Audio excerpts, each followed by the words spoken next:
डोकेदुखीच्या त्रासापासून अवघ्या 10 सेकंदात करून देणारा अत्यंत साधा सोपा घरगुती आणि नॅचरल उपाय जीवन संजीवनी या ऑफिशियल यूट्यूब चॅनलमध्ये आपले स्वागत आहे. किती भयंकर डोके दुखत असेल तरी अवघ्या 10 सेकंदामध्ये डोकेदुखी बरे करून देणारा अत्यंत साधा परंतु अत्यंत प्रभावी व अगदी रामबाण असा उपाय आज मी आपल्यासाठी घेऊन आले आहे. या उपायाने सहजतेने कधीही डोके दुखत असेल देखील लगेच बरे होते. उपाय अगदी साधा सोपा व घरगुती असल्यामुळे यापासून कुठल्याही प्रकारे साईड इफेक्ट होत नाही तर फायदा पूर्णपणे होतो. कारण कुठलेही असो कुठल्याही कारणामुळे जर आपले डोके दुखत असेल ना त्यासाठी अर्धा इंच आल्याचा तुकडा घ्या आणि हा थोडासा वाटून घ्या किंवा तुम्ही कुटून देखील घेऊ शकता. याप्रमाणे वाटून अगदी बारीक करून घेतला की याचा अर्थ छान उतरतो. व एका पात्रामध्ये 1 ग्लास भरून पाणी घ्यायचे आहे.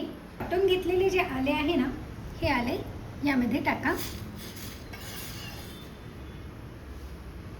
व मंद आचेवर हे छान उकळवून घ्यायचे आहे. मंद आचेवर उकळल्यामुळे हा काढा अगदी प्रभावी तयार होतो. मधील जे नैसर्गिक घटक आहेत या पाण्यामध्ये नॅचरल पद्धतीने उतरतात. मंद आचेवर या पाण्याला छान उकळे आले आहे. तर यामध्ये जे रोजचे आपले खाण्याचे मीठ आहे हे मीठ 2 चुटकी भरून गरम गरम असताना टाकून द्या. अगदी सुंदर असे आपले पेय येथे तयार झाले आहे. तयार झालेले पेय गरम गरम असतानाच याप्रमाणे गाळून घ्या.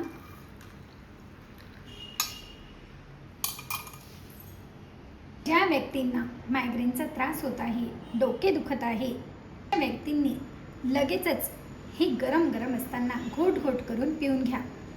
हे पिल्यावर लगेचच डोकेदुखी थांबते. इफेक्टिव्ह परिणाम आपल्याला यापासून नक्कीच मिळतो. याचा बऱ्याच जणांनी अनुभव देखील घेतलेला आहे. 100% रिझल्ट देणारा असा हा उपाय आहे. ज्यावेळेस आपले डोके दुखत असेल ना त्यावेळेस लगेचच सहजतेने आपण तयार करून घेऊ शकतो. आपले डोके दुखत होते हे देखील आपण विसरून जाल इतका इफेक्टिव्ह परिणाम आपल्याला या काढ्यापासून नक्कीच मिळणार आहे. मग आहे की नाही अत्यंत साधा सोपा घरगुती आणि नॅचरल उपाय? मग लाईक शेअर व सबस्क्राईब करायला देखील विसरू नका. धन्यवाद.